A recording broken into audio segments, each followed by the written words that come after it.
Ndio ujue mtu mimi lazima niheshimu mpaka anaingia kaburini. Alaikum salaam, karibuni wajomba. Karibu mjomba. Sawa, Jumamosi nimempigia simu moja. Magari yako mengi, njoo nikusaidie nitangaze Aisha. Huyu hapa. Cheki alipokuja. Ndio kaenda kufungua kiwanda cha magodoro huyu. Ndio juzi kanunua G-Wagon ni South, jana kanunua Prado milioni 200. Hela za uchawi. Cheki alipovaa leo. Cheki. Hapa kaniomba kweli kaniamsha. Brother njoo nisaidie. Angalia msururu wa magari. Jamani mje, waheshimiwa mje, watu mbalimbali mje, tunavunja lete la zamani uchukue jipya. Magari yote tunayo. Huyu mtu jamani ana madeni, njooni mumsaidie. Nani kamuomba mimi sijakuomba? Isa.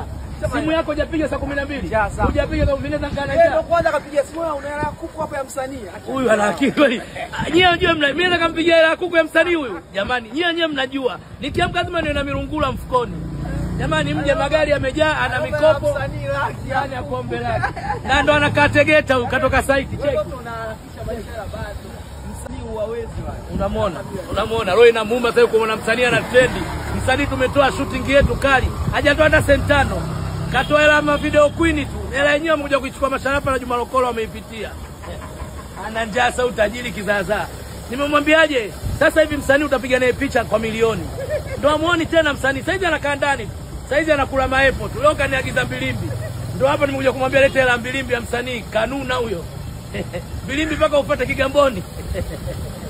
Jamani mje, magari ndio haya yamejaa, Alphard zimejaa, Subaru zimejaa, mabenzi ya kisafari haya hapa. Tuna ma Prado yameingia 150.